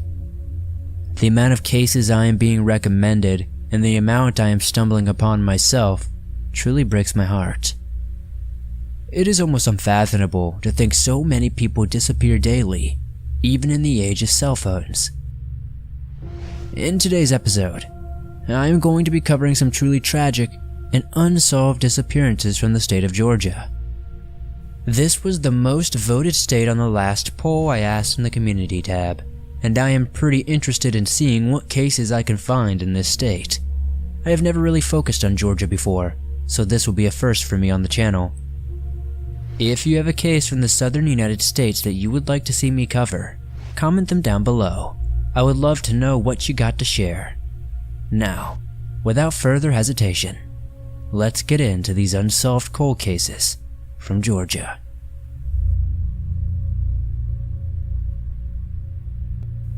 Number 1. The strange disappearance of Timothy J. Guy. This first case comes from the North Georgia region, Forsyth County to be exact. Forsyth County lies within the Atlanta metropolitan area and has a population of roughly 244,000 residents. To start this story though, we need to jump back to 1987. Timothy J. Guy had recently moved out of his family's home in Snellville, Georgia, and had taken up residence in Forsyth County. Timothy had found work as a stable hand at the Sleepy Fox Farm, which is now a defunct horse ranch. This ranch was only about 25 miles from his family's home. Now, there are not too many details surrounding the timeline of Timothy's disappearance. I will do my best to piece together what happened for you guys. From what I could find, Timothy was last seen sometime around 9 p.m. on February 7th, 1987. He was apparently preparing to go to his parents' house out in Snellville for the weekend. Timothy was not alone according to coworkers. They claimed to have seen Timothy with an unknown Caucasian man simply known as Jeff. Jeff was around 5'10" and somewhere around 180 pounds with a big-boned muscular build. This man had brown hair and a beard. He drove a 1972 or a 1974 Chevrolet Impala. Timothy's co-workers went on to mention they saw the two get into Jeff's car and never saw them again. Now, this is of course an unsettling part, as no one seems to know who this Jeff fellow is, if that is even his name at all. The Sleepy Fox Farm manager called Timothy's family on the 9th, 2 days after he was last seen. The manager had informed his family that he had not come into work that day, and they were concerned. Timothy's family would go on to confirm that he never arrived at their home in Snellville, and filed a missing persons report. Not too much more can be found for this case, or if a search was done. Now, I did find that Timothy's family passionately believes he had witnessed something he was not supposed to, and was killed to make sure he stayed silent. Foul play is highly suspected in this case. If you or anyone you may know has any information on this case, please be sure to contact Forsyth County Sheriff's Office at 770-781-2222.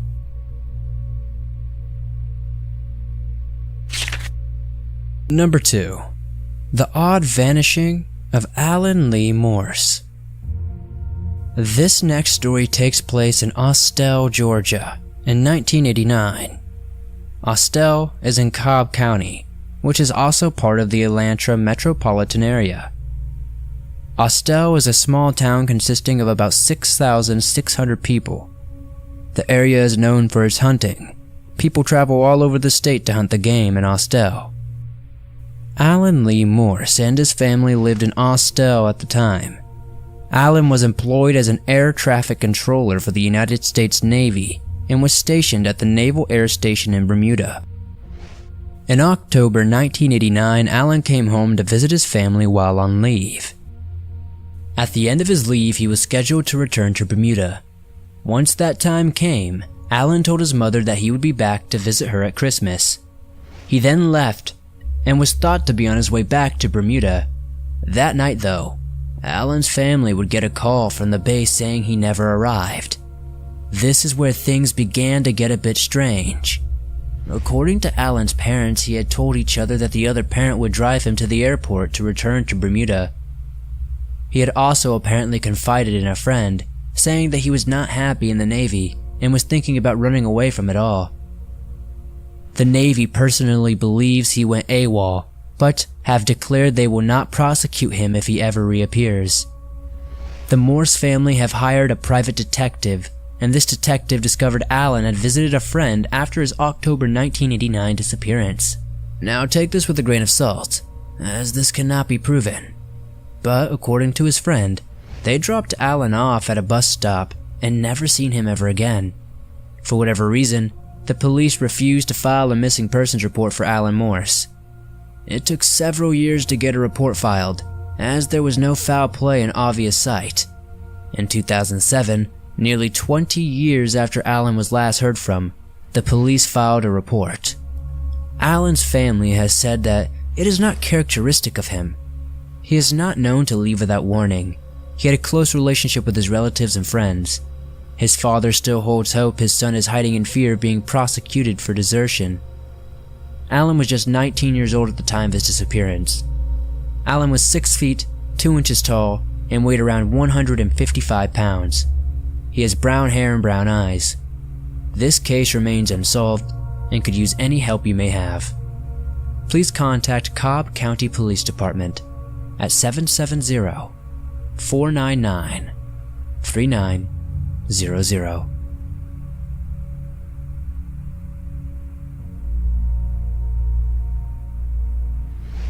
Number 3.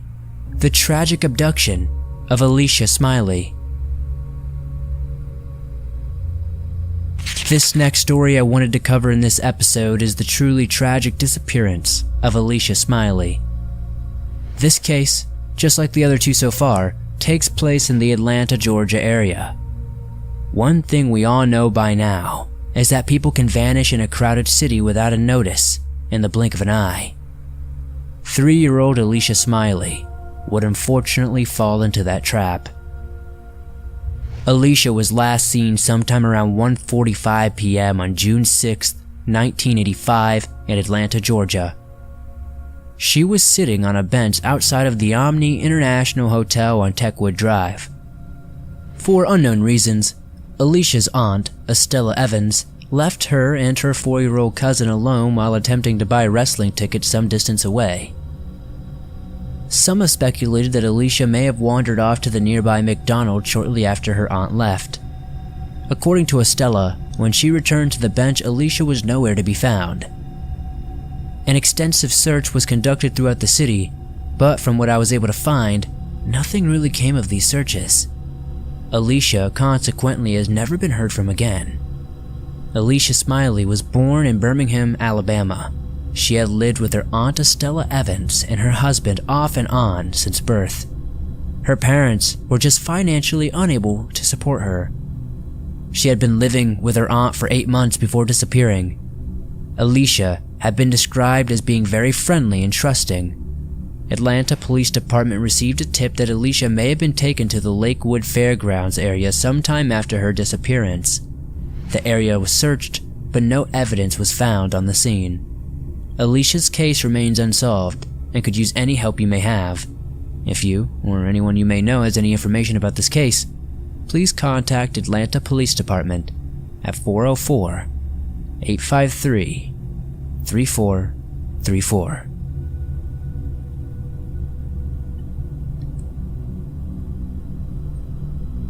Number 4.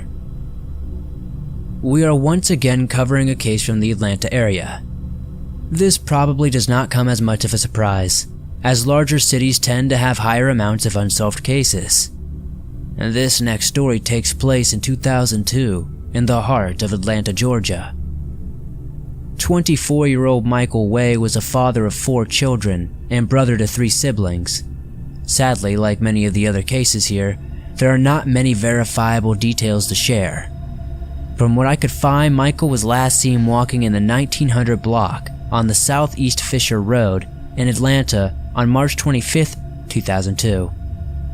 After this, he would never be heard from again. The story would end here until about 2011 though, when investigators seemingly at random announced that they believed Michael had been killed and they had identified more than a dozen suspects. A couple of these suspects had close ties to Michael Way.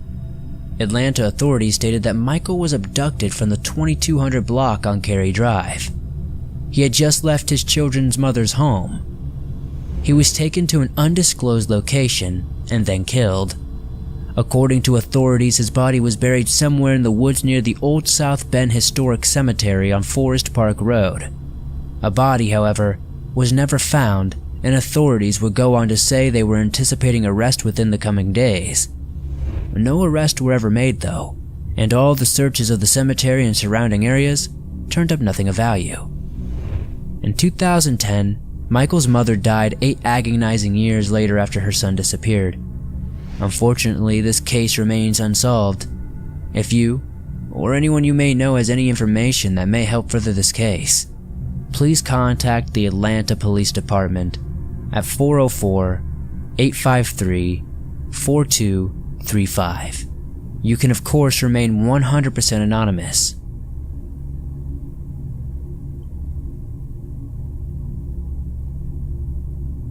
Number 5. Where are Paula and Brandon Wade? The last case I'll be sharing with you all today comes from Valdosta, Georgia. Unlike the others, this case involves two people who mysteriously disappeared. 25-year-old mother Paula and her 3-year-old son Brandon were enjoying their day at home. They lived at the common apartments in Valdosta, Georgia. They would last be seen around their apartment on October 14th, 2002. A missing persons report would be filed after Paula never showed up for work at the local Sam's Club. A bit worried, one of Paula's co-workers visited her apartment twice looking for her. They never found any sign of Paula or her son, Brandon, anywhere in the home. Oddly enough, Paula's 1998 Chevrolet Blazer was found parked at home. Making things even more strange, the child's safety seat was no longer inside. Clues as to what happened to the two would seem to be scarce. Paula's husband was investigated at first and had been ruled out. He was a soldier and was stationed at Shaw Air Force Base in Sumter, South Carolina at the time of Paula's disappearance. Not only did he have a rock-hard alibi, he also passed a polygraph test. Now, things would continue to grow more suspicious as Paula's roommate had allegedly been very uncooperative with authorities. When he was asked to take a polygraph test, he refused and hired a lawyer. Unfortunately, it does not seem like much has been made of this though. Another acquaintance told authorities where they may have thought her body could be, but after searching that area, nothing was ever found but deer bones. Family members and loved ones have said it is extremely uncharacteristic for Paula to take her son and just up and leave without warning. It is also unlike her to miss work without calling in. Her parents had always kept weekly phone contact with their daughter. Paula had recently been approved for a transfer to a Sam's Club in Kissimmee, Florida. Her family was supposed to help her with the preparations for her move the week she disappeared. Paula and her son Brandon are considered endangered and have not been seen or heard from since October of 2002. If you have any information that can help further this case, please contact Valdosta Police Department at 229-242-2606. Take a moment to consider what fell from the sky in the winter of 1876. Witnesses describe a shower of meat, a phenomenon that, as Adam Weiner reports, remains unexplained. Living in the country is a very interesting way of life. Personally, I grew up in the country and spent most of my time exploring the rural areas where I lived.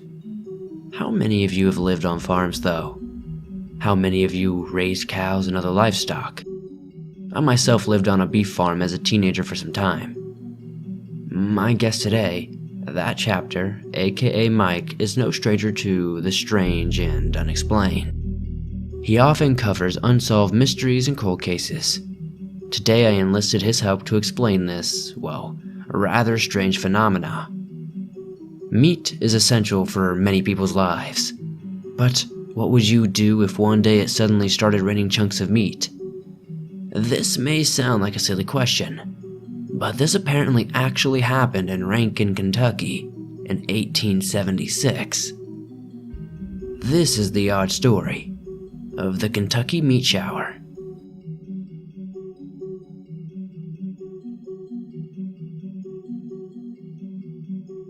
It was a Sunday afternoon, 144 years ago in Rankin, Kentucky, and a woman, simply known as Mrs. Crouch, was making soap on her porch at around 11 or 12.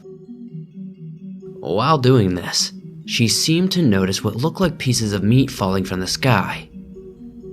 Mrs. Crouch claimed she was no more than 40 to 50 feet from her front step when she felt a slight breeze and suddenly meat started to hit the ground all around her.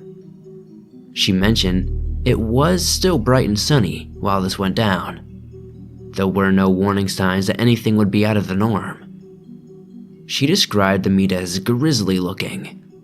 She said the meat made a snapping-like noise when it hit the ground, and she saw pieces as big as her handful at points. She went and got her husband to show him this immaculate event.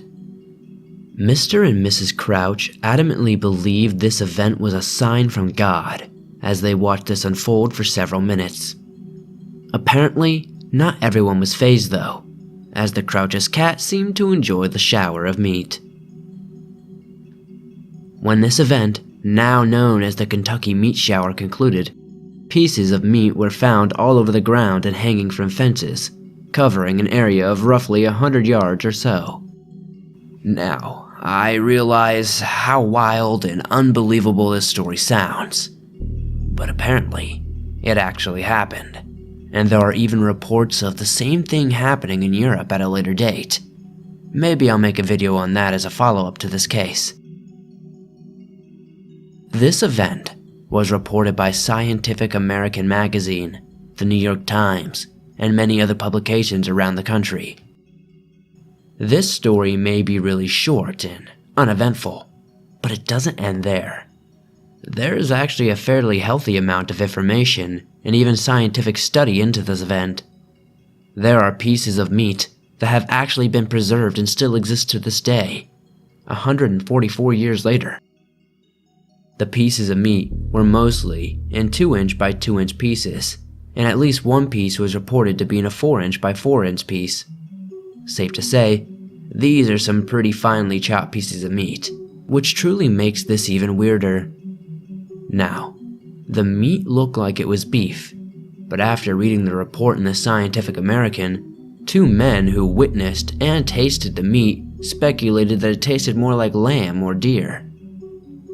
A local hunter by the name of B.F. Ellington was positive it was actually bear meat. A local butcher claimed it was more like mutton than anything else. It seems no one can agree as to what this meat was. For this next part, I'm going to go over a few theories, but helping me go over these theories is going to be my good friend Mike. Take it away, my friend. Charles Fort, a noted writer and researcher who specialized in strange phenomena, noted in his book, The Book of the Damned, that there had been no rain that day, which would debunk another theory thrown out there by Leopold Brandeis, that this was not meat that fell from the sky, but actually a substance known as nostoc, which is a type of cyanobacteria that becomes thick and gelatinous when wet. Yummy! But if there was no rain, then that would make this theory a bit hard to prove. Professor J.L. Smith thought the meat could actually be dried frog spawn that had been picked up from a pond by the wind. Now, this theory was eventually scrapped by Smith himself. But yeah, that was apparently another theory that was thrown around at the time. There were even more wild theories being thrown around by the press though. William Alden, a writer for the New York Times, had 2 separate ideas. One being obvious and the other being a bit more dubious. Alden speculates there is an ever-growing suspicion that the shower actually rained finely ground human meat caused by deranged killers or something like that. Another interesting but not very plausible theory is that 2 local men were fighting and got picked up by a tornado and threw their meat and just their bits and bobs just everywhere. This is, of course, just absolutely ridiculous. But to be fair, that's not as insane as the cow mutilation theory that entails aliens beaming pieces of the meat just all over the countryside. There are more scientific minds looking into this though, which might add a bit more insight. Samples of this mystery meat were sent to the Newark Scientific Association for analysis. Finally, we may get some consensus on this odd phenomenon. Dr. Alan McLean, Hamilton, wrote to the Medical Record Weekly Journal to state he had identified the meat as lung tissue from a horse or a human infant. Well, this just makes things go from lighthearted fun to creepy real fast. This claim was seemingly backed up though. 2 samples of the meat were also identified as being lung tissue. 3 other pieces were identified as muscle, and 2 other samples were cartilage. The question still remains, where did this meat come from? Well, this final theory might just have the answer to that. This one is the least interesting theory thrown out there thus far, but is honestly likely the most probable. This one was even suggested by the Crouches themselves, alongside chemist Robert Peter. This theory speculates that the meat shower was caused by vomit produced by a passing flock of vultures. Now, I know this sounds ungodly, but hear me out. Vultures gorging themselves with too much food and then throwing it back up is not that uncommon. It has actually been reported in similar circumstances like this before. The chances that this flock of vultures vomiting over the Crouch's house are 1 in a million, but this could have been the 1 in that million.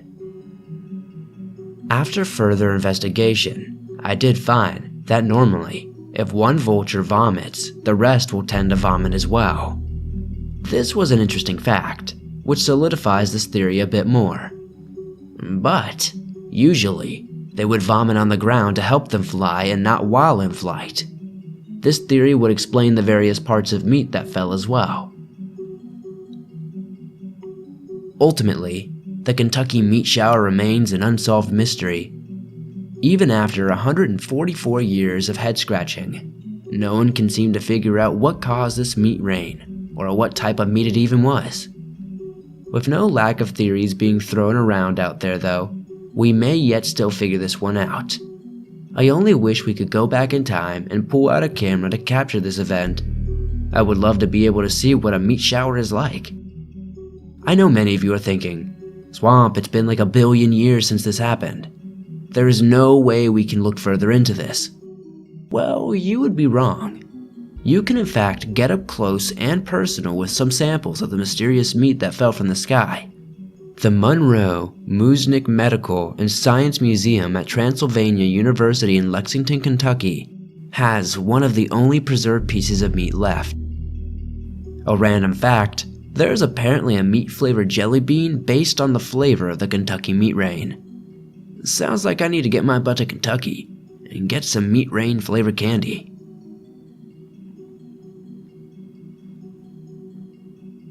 Thanks for watching this video.